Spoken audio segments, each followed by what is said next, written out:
Hi, my name is Bill Couch. My wife Karen and I are amateur shiitake mushroom growers, and I'm going to show you a few of the steps involved in cultivating shiitake mushrooms on hardwood logs.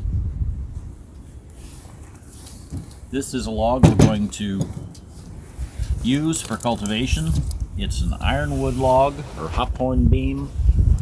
You can see from the end there's the darker heartwood in the middle, and then the lighter colored sapwood around the outside. When we introduce the spawn into this log, it's going to consume that sapwood and use it for food. The process of inoculating a log involves drilling holes in the log and filling them with mushroom mycelium. There's a couple different types we have here. One is called plug spawn, and it's in this bag here. If you look at it, you see its little wooden dowels with mushroom mycelium coating them. When you use this type of spawn, you hammer the plugs into the holes using a rubber mallet. It's a good way to start out. It requires very little upfront costs, but it's a relatively slow process. Another way is by using sawdust spawn. It basically is a bag of fine sawdust that's infused with shiitake mycelium, and it is applied with an inoculation tool like this. I would basically push this down into the mycelium, fill it up, stick it on one of the holes, smack it with my palm, and that would force the mycelium into that hole. So those are the two primary ways of getting the mycelium into the log.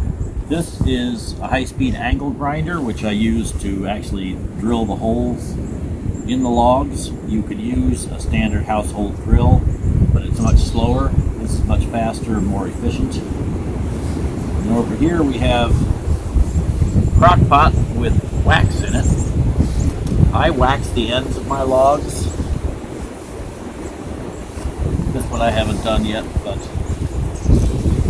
this log here, you can see how I've coated the ends with wax. That's to slow down moisture loss and keep competing fungi out of the log. We'll also wax the tops of the holes where we put the mycelium. We'll use this plug wax for that. Just more wax to be melted.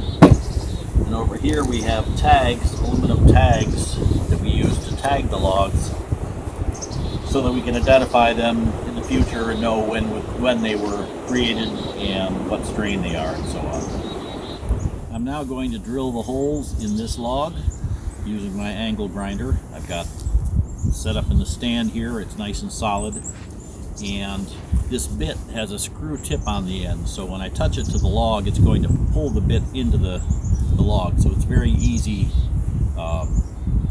method of drilling. Very little pressure is required. I'm going to start in about 2 inches from the end. I'm going to do a hole about every 4 inches down the rest of the length of the log.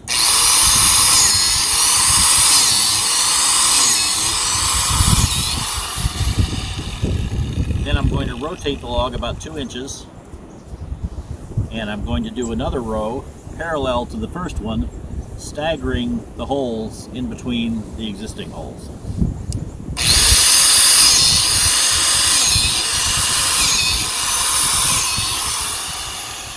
So this results in a diamond pattern. I guess I should do a third row before I talk about the diamond pattern. I'll now continue drilling.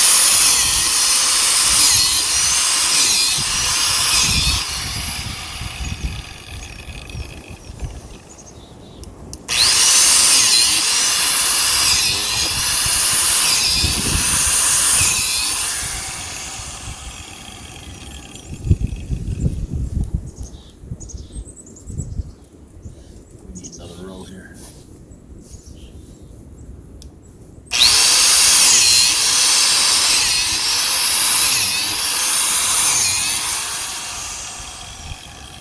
There, that should do it.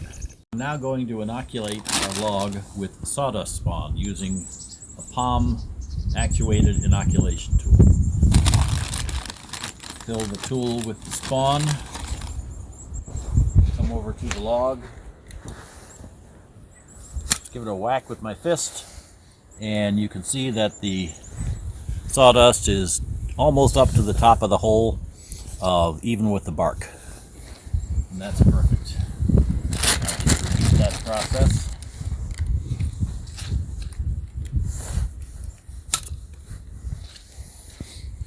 Ideally, I'd have these closer together.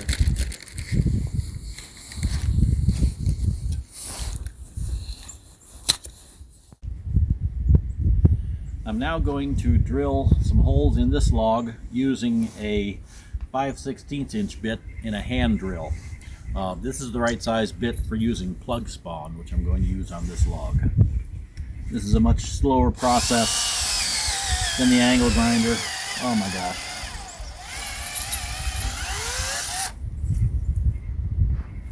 My goodness. Now I'm going to take a plug of spawn, put it in the hole that I just drilled, and tap it in with a hammer down till it's flush with the surface. This is called plug wax. It's a combination of wax and mineral oil, and it's designed to be pliable at body temperature, so you can dig it out with your finger, apply it to the hole, smear it around, and provide a good seal there to keep moisture in and insects and rodents out.